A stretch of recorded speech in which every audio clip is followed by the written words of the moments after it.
Hello everybody, and it's an eclectic video today. Oh god, now I can't see out of my glasses.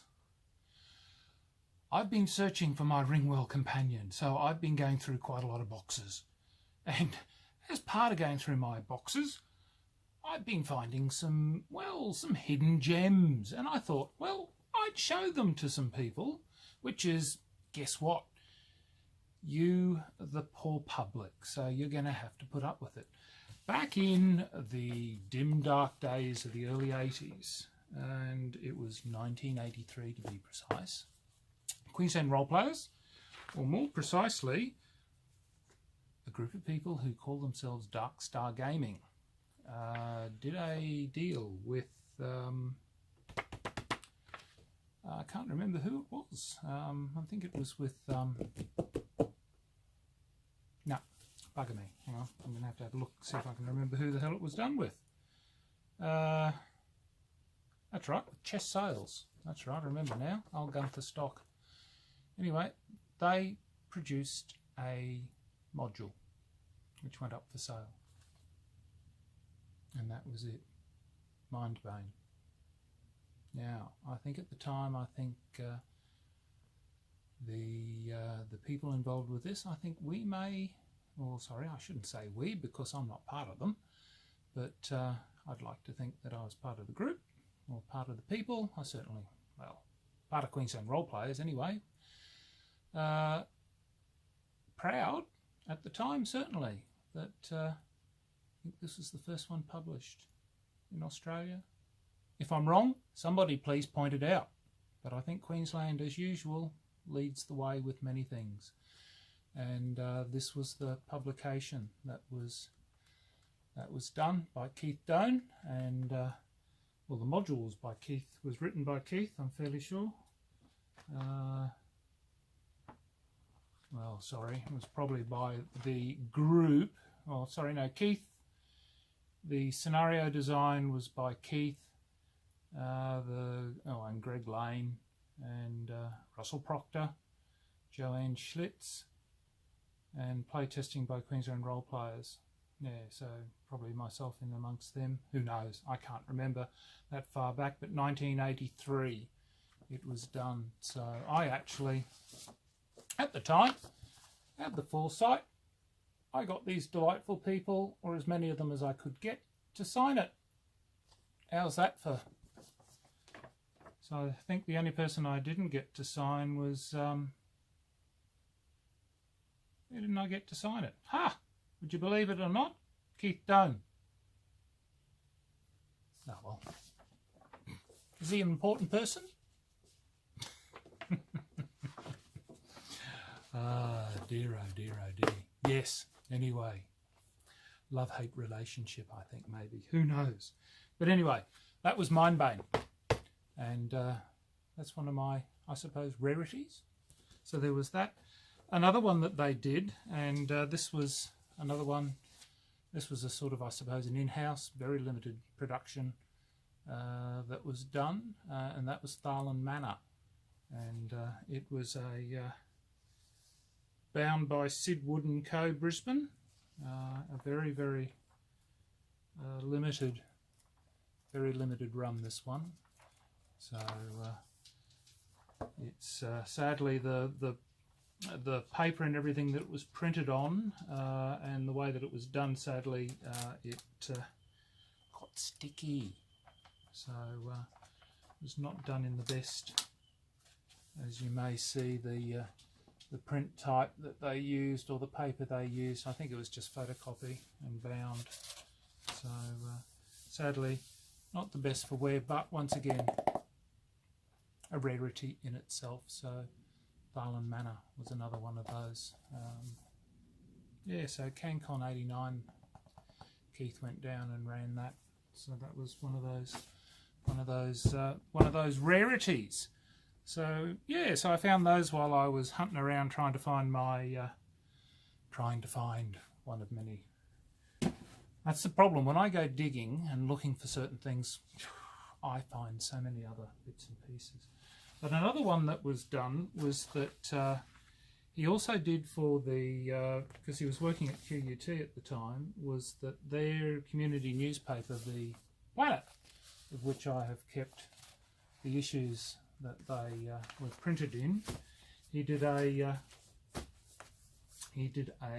cartoon series called Quest of the Claw, which was in some cases serialised, and that was all about essentially D&D story.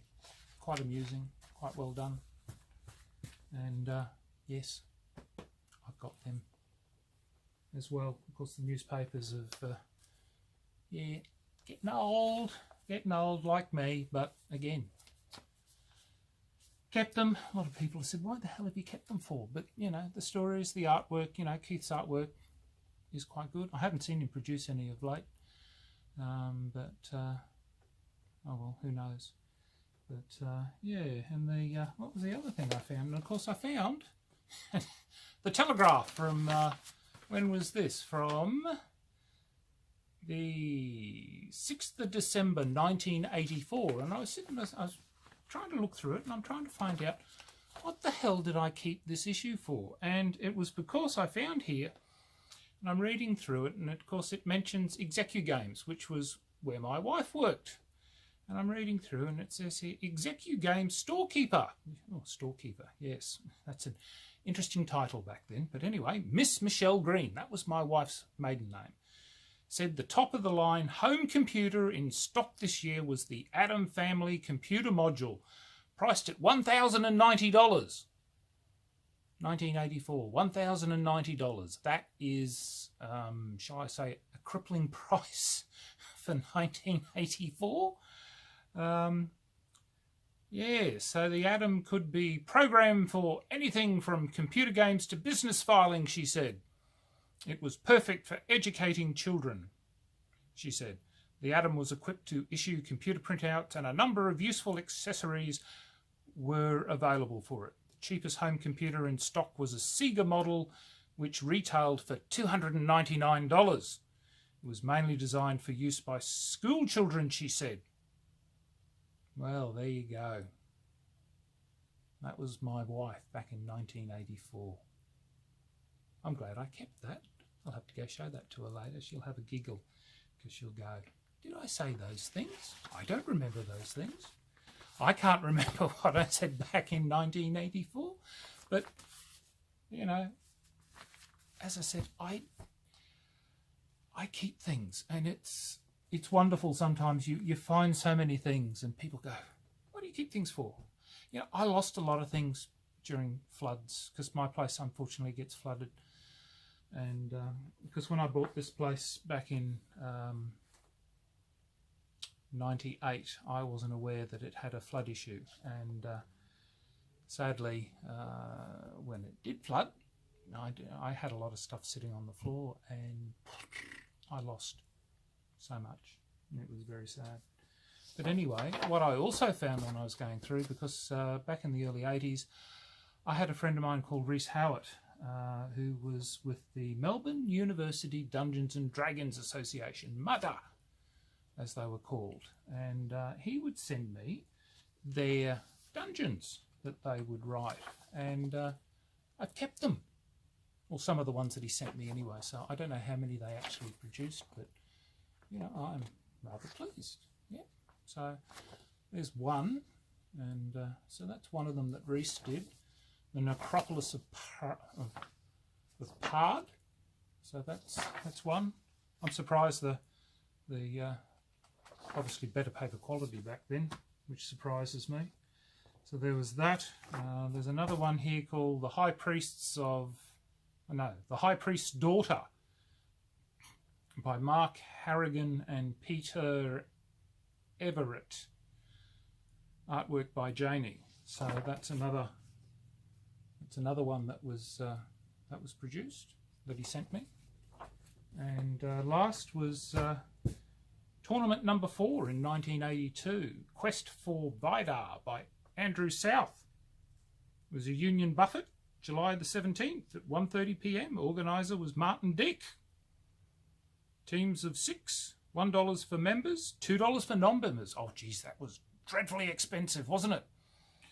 Mind you, of course, a buck was worth a bit back then, back in 1982. So yes, it even had, look, they had a seal. A seal. Tournament number 4 back in 1982. Yeah, so that was that. So yeah. So anyway, there you go. That was a little trip down memory lane. So, oh, you notice up behind me, I've had to change my background. Apparently, some people did not like my demonic friend Bob. Sorry if you like Jim Butcher and you know the skull. Well, that was my Bob. And unfortunately, Bob upset a few people. So Bob's gone. So I've now got a Dalek and Pikachu. And Pikachu was given to me by my daughter, who I love very much. So, yes. So anyway, who knows what my next video... I'm still searching for that bloody ring world. So who knows what you might find with my next little video. So thank you very much for watching. And I'll see you next time. Till next, the Honourable John signing off.